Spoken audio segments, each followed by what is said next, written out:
Ele não está funcionando nem para inibir e nem para que as pessoas não façam e não repitam e tal, e nem em qualquer nível, tá, econômico, que alguém pode dizer, não está funcionando para um, mas está funcionando para outro.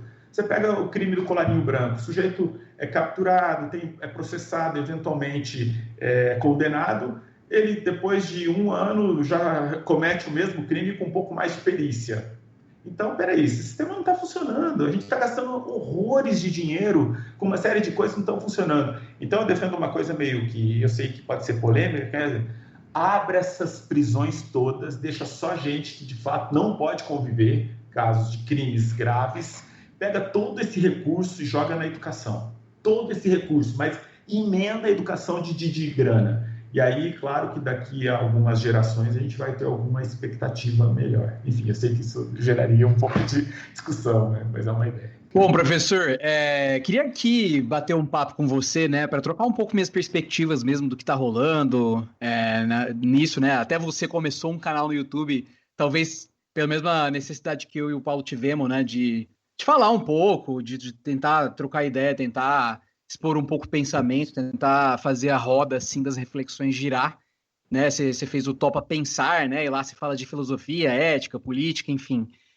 E aí, cara, enfim, queria ouvir um pouco de você, né? Que com certeza pensou muito sobre isso, né? E inclusive ver no meio acadêmico pessoas que o famoso passa-pano, né? O famoso pessoa que de certa forma não está entendendo que o que a gente tem hoje é um governo fascista, né? Que está ameaçando aí todas as estruturas do nosso governo, tá envergando o Estado Democrático do Direito, né? Isso vem desde a Lava Jato, enfim, vem um caos. E aí eu fico pensando, eu remeto até o Eric Hobsbawm, né? Ele tem o Era das Revoluções, Era do Capital, Era dos Impérios, Era dos Extremos. Agora parece que a gente está vivendo a Era das Pós-Verdades, né? Que ele pensa, logo existo, virou acredito, logo tô certo. E depois dessa revolução digital aí, que a gente vê, inclusive a gente vem comentando muito do documentário que saiu na Netflix, né, o Dilema Social, não sei se você chegou a assistir, que trata muito da relação do ser humano com a internet, enfim. Que agora, apesar de tudo ser verificável, né, se você tiver Google e bom senso, você consegue realmente pesquisar, ter um acesso muito maior à informação, diferente de 20, 10 anos atrás, que você precisava ter uma Barça para poder se aprofundar nas coisas. E quem que tinha acesso à Barça, né? Ninguém. Mas, ao mesmo tempo, parece que as pessoas estão mais rasas. A sensação que dá é que o nível do discurso está cada vez menor. Até comentei em alguns episódios aqui, você pegar o Roda Viva antigo e comparar o nível da discussão como que tá, parece que agora é só esse sensacionalismo, né? Esse circo político. E a gente vê até brincadeira de filmes, assim, aquele filme Idiocracia do Terry Crews, né, que mostra um futuro distópico, assim. As the 21st century began, human evolution was at a turning point. Natural selection, the process by which the strongest, the smartest, the fastest reproduced in greater numbers than the rest, a process which had once favored the noblest traits of man, now began to favor different traits. Most science fiction of the day predicted a future that was more civilized and more intelligent. But as time went on, things seemed to be heading in the opposite direction, a dumbing down. No futuro, que um cara é congelado, não é um cara do nosso tempo, assim, é congelado e ele acorda de novo num mundo completamente maluco, que as pessoas, entre aspas, não têm bom senso básico, e aí o cara é o cara mais inteligente do mundo, né? O presidente americano é uma piada e tal, e hoje em dia brincam, isso era, na verdade, é um documentário, na verdade o mundo virou isso, né? Virou a idiocracia, que as pessoas têm essas, entre aspas, opiniões que deslegitimam qualquer argumento, qualquer bom senso, qualquer ciência, e a gente vive nessa era das pós-verdades. Eu queria saber de você, há esperança? O que a gente pode fazer? Ô, Leonardo, essa questão acho que é o nosso desafio, né? Talvez aquilo que tem, inclusive, nos movido nesse nosso trabalho de tentar, enfim, olhando para tudo, não ficar parado, inerte, né? Porque uma opção é essa, é meio que, isso está me afetando? De repente a pessoa fala assim, eu tenho minha grana, tal, então não está me afetando, então deixa quieto, não é comigo. Então, eu percebo esse pensamento como de muitas pessoas que não querem se envolver porque, de certo modo, querem manter aparências, né? Numa sociedade cheia de conflitos, ela quer evitar o conflito porque quer estar bem com todo mundo, né? Então, tem uma série de questões que estão colocadas no Topa Pensar. A gente tem, inclusive, contribuições de várias pessoas de áreas diferentes, da área de direito, de história, da sociologia, da pedagogia, tem pessoas das mais diversas, né? E a gente tem tentado pensar um pouco isso. O que eu observo interessante são os comentários, porque aí o YouTube é uma coisa que é uma plataforma que a gente não domina. Eu não faço ideia das pessoas que estão ali, se são pessoas que são, de repente, que é uma empresa que tem usado ali para fazer comentário. Eu não sei o que acontece, porque é uma empresa privada que a gente não tem informação. Por mais que a gente pense saber o que é essa plataforma, eu acho que a gente menos sabe do que sabe, mas a gente pensa saber alguma coisinha. Eu sou do tipo que desconfio muito do que tem ali. E aparecem, às vezes, na parte ali dos comentários, alguns comentários muito estranhos, porque críticos contrários, alguns até ofensivos, em alguns casos até não chegando a ter uma ameaça explícita, mas você percebe essa ameaça velada e tal. E aí, essa rede social que nasceu e que hoje, de certo modo, ofereceu voz para que as pessoas possam falar em todos os lugares, no Twitter aqui, ou no Instagram, etc., é um paradoxo, talvez, que vai nos fazer amadurecer nos próximos anos. Eu tenho um certo otimismo, sim, esperança no sentido de esperançar, não de ficar esperando, esperançar no sentido de fazer que é isso que a gente está fazendo, é uma forma de esperança, nos seguintes termos. Plataformas novas, pessoas estão se odiando em muitos casos, mas outras já estão vendo que não é um bom caminho ficar insultando, seja porque foram processadas, sejam porque eventualmente perderam amigos e tal. Então, acho que muito vai se aprender na própria prática. Por exemplo, jovens não têm uma disciplina ou um conteúdo nas escolas para dizer assim, como usar redes sociais.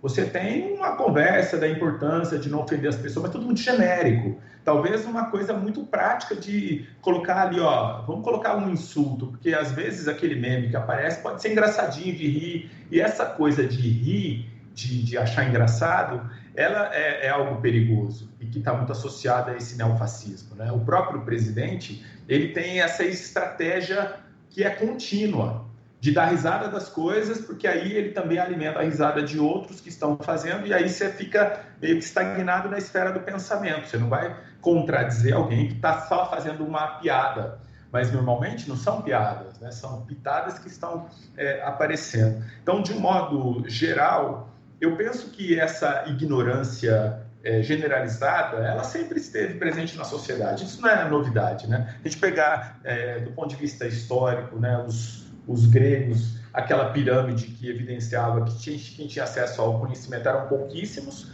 tudo bem que era uma estrutura social. No período medieval isso não é muito diferente, claro que são 1000 anos e tem vários períodos dentro dessa tradição, fazendo aqui uma coisa genérica, né? Na modernidade você tem alguns avanços. Agora, vamos lembrar que Revolução Francesa e Revolução Industrial, elas vão oferecer parâmetros outros para uma revolução que se desenvolve precisamente no século XX, que é essa era da tecnologia, da informática, precisamente. E aí várias coisas estão acontecendo. Nós estamos vivendo, precisamente, alguma coisa que talvez daqui a 100 anos as outras pessoas distantes vão poder olhar com aquele olhar histórico, distanciado, para entender. Mas a gente tem dificuldade, às vezes, para digerir alguma coisa que está acontecendo agora. Porque está acontecendo agora e nós somos protagonistas desse quadro. São as nossas decisões que vão marcar que estão marcando a própria história, né? Então, algumas questões eu penso que elas já estão sendo motivo suficiente para uma certa reflexão no sentido do limite. Essa coisa, por exemplo, da pós-verdade, né? Funciona você convencer a pessoa por sentimento e não pela razão? Claro que funciona. A gente sabe que funciona e sempre funcionou. Isso não é de hoje. Desde os anos 80, desde um prédio Joelma, por exemplo, que eu era muito pequeno, quando o incêndio pegou fogo em São Paulo, eu me lembro, eu era pequeno, a gente viu na TV os corpos lá, as pessoas pulando daquele edifício Joelma e tal. E aí você fica vendo a desgraça, você está vendo a pessoa morrer, você está olhando para aquilo na TV. Quando nós tivemos o ataque às Torres Gêmeas, lá em 2001, nos Estados Unidos, em Nova York, aquilo passou quantas vezes na TV? aquelas torres batendo nos prédios, batendo e tal, e vendo aquilo em chamas. Então, você está dirigindo, eventualmente, na estrada e sabe que tem um acidente, quem que não para dar uma olhadinha ou se não passa devagar para saber e ficar curioso para ver o que é aquilo e tal? Então, o que a gente sabe é que a desgraça, ela de fato motiva. Então, essa percepção de que ela motiva, né? Emoção, na esfera da emoção.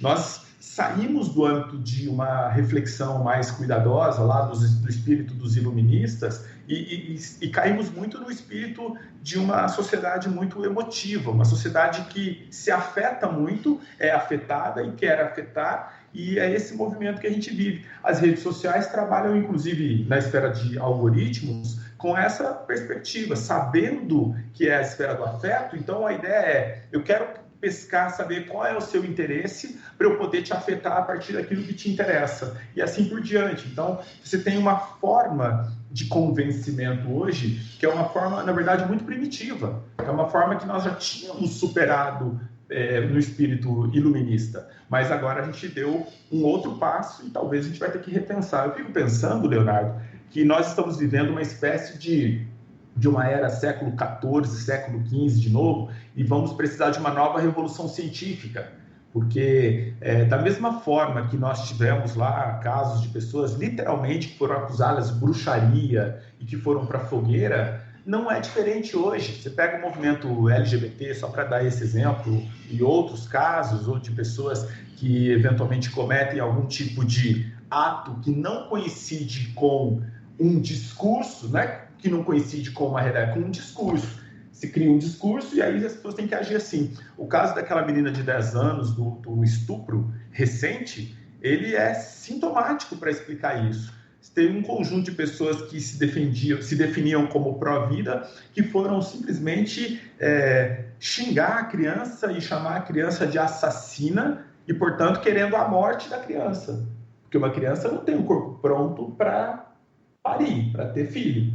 Criança não cria criança, a gente sabe disso. Então, como é que as pessoas queriam que aquela criança tivesse uma criança?